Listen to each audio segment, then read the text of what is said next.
Guys अभी कुछ ही महीने हुए हैं जापान की नई पीएम सनाए तकाशी को पीएम जापान का बने हुए, और उन्होंने अभी हाल ही में नवंबर 7 को जापान की पार्लियामेंट में एक ऐसा बयान दे दिया है कि चाइना बुरी तरीके से बौखला गया है। इतना चाइना कभी भी पागल या बौखलाया नहीं था जितना इस बयान के बाद वो पूरी जियोपॉलिटिक्स को हिला के रख दिया है।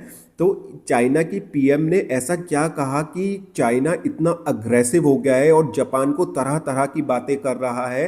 तो नवंबर 7 में जब पार्लियामेंट सेशन चल रहा था जापान में, तो वहाँ की पीएम जो कि न्यू इलेक्टेड पीएम है, उन्होंने ये बोला कि Japan will respond militarily if China invade और अटैक्स ताइवान।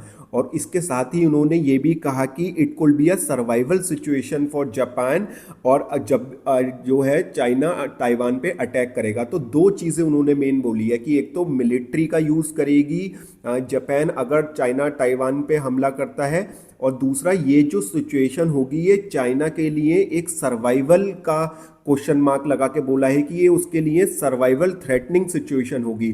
तो इसको लेके चाइना बहुत ज़्यादा बौखला गया है। चाइना ने सबसे पहली बात ये बोली है कि ये जो ताइवान मैटर है ये वन चाइना पॉलिसी में आता है, मतलब वन चाइना पॉलिसी के अंदर ताइवान उसी का हिस्सा है, और ये चाइना का इंटरनल मैटर है। जापान को ऐसा नहीं बोलना चाहिए था। जापान की पीएम पे इतना प्रेशर बनाया जा रहा है, लेकिन तब भी वो पीछे नहीं हट रही हैं और वो अपने बयान पे अभी भी कायम है। हालांकि कुछ जो वहाँ के लोकल पॉलिटिशियंस हैं जापान के, उन्होंने भी कहा कि इस बयान के बाद जो है टेंशन और ज़्यादा बढ़ जाएंगी जापान और चाइना के बीच में, लेकिन वहाँ की पीएम अभी भी अपने बयान पर अड़ी हुई है। और उन्होंने ये कहा है कि ये जो बयान उन्होंने दिया है ये वर्ड्स केस सिनेरियो वाला बयान है।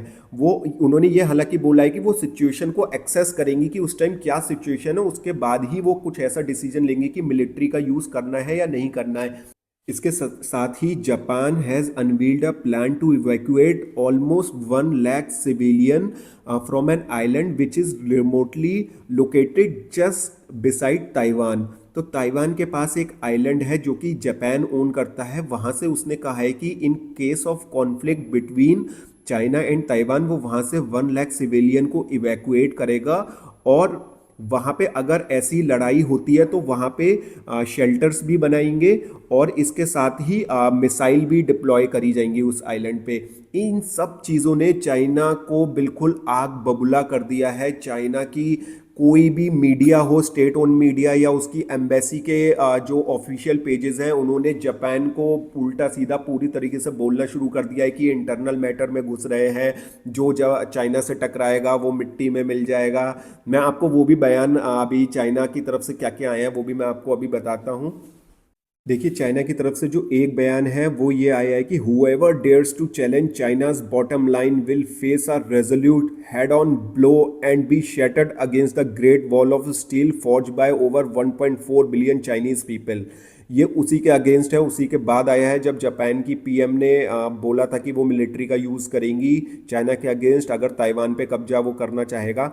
Japan must stop playing with fire on the Taiwan question, those who play with fire will perish by it.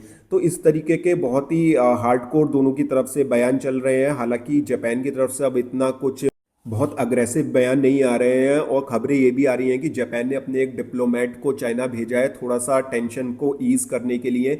इसी के साथ ही ये जापान की पहली पीएम है जिन्होंने खुल के इस बारे में बात करी है कि ताइवान का, हालांकि ट्रम्प भी अभी तक बचते आए हैं, डायरेक्ट उन्होंने अभी तक कुछ नहीं बोला है कि अमेरिका किस तरीके से ताइवान को हेल्प कर सकता है, लेकिन जापान की पीएम ने ऑफिस लेते ही उन्होंने एक बहुत ही बड़ा ये बयान दिया है। देखते हैं आगे ये कहाँ जाके ये दोनों की वॉर ऑफ वर्ड्स थमता है।